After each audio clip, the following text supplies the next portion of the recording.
Esselamu aleyküm mehran dinleyicilerim. İnni olsa şu netiveden ne Türkmenistan'ın ağıt kazanan hiç geldi kilç külçtü Aydın'da da sağda da doğru yolu görködü bilen halifamız Tapar Mummadır. Şun oturmak, duşmak nefib etti.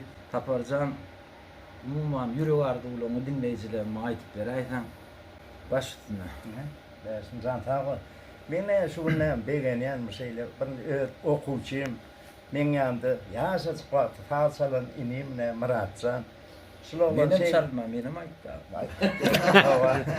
Dersin canı o.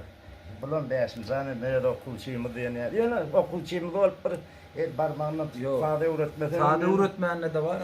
Başlarımda ilk bilen ağamızanı gördük Aydın'da da sağda da sizden uğurallık.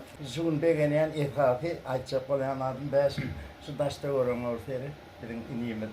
Şu Aydın fada hormat koyup tenedin har haklan baynama sen ne diye de hiç var tenedin har haklamazlığı size ünlüyen doğdum. Yani bu ta oralara tereddüt bölümü. Hem ne nire tereddüt ne yapıyor? O instrument var ta oralar. Ona tereddüyen ben yaşlığımda neyse bayramçılıkları. Olur. Sonra fatsalanma yardımcı ya, aydımlar yardımcı ya.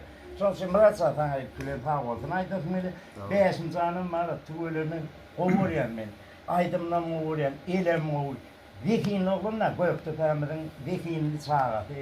Vikinli yigidi. Her aydımlarını ben yadımdan dinler bileniyorsam ne beşim bilen kendi yolumdan mırkıyanı demerek böyle beşim yani bizim yolumu da inni geçti. Ömürler başlara aydımlar aydırdım. Tanrı yakın yoyman aydıyam. Berekella. Estrada aydımlarını. Sizden uğurallıkta o. Yine söz bağlığım yetmeni okşudatları begeni. Buyurun açıp kurban filan tanıştırdım. Arslan Atayf'ı dinlettiniz. Kurban mı da O Kurban Babayev, Halife Can'ın sağ olsun. Başın dik olsun, gözünür bol olsun. Hava, şunu yağlı mehriban adamlar. Yenek görüşeceksek köp sağ olun, can sağlığı arzu ediyen. Sağ olun.